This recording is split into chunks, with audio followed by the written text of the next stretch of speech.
ये कैसी धांधली है जो आज तक नहीं मिली।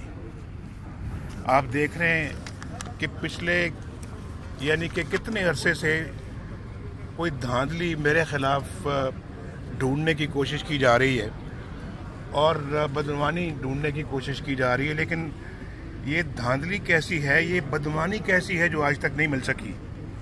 इतना अरसा हो गया है, मुझे कम से कम समझ नहीं आती।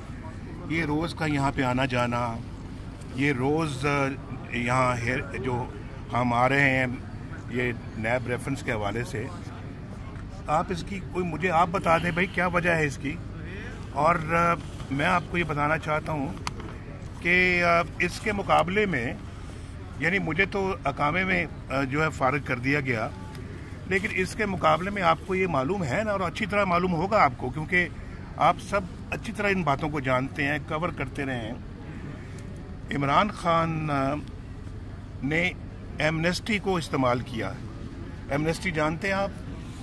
आम माफ़ी, उर्दू में तर्जुमा क्या है एमनेस्टी का? आम माफ़ी।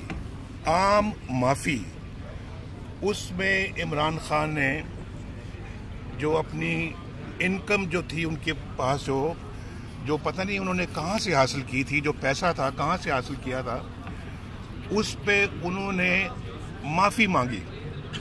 और आप मुझसे पहले सुन चुके हैं कि इमरान खान के लाखों पाउंड जो करोड़ों रुपया बनता है, उसकी ट्रांजैक्शंस उसने खुद उसका एतराफ़ किया है। और फिर नियाजी सर्विसेज जो कुछ करती रही है उसका खुद उसने एतराफ़ किया है।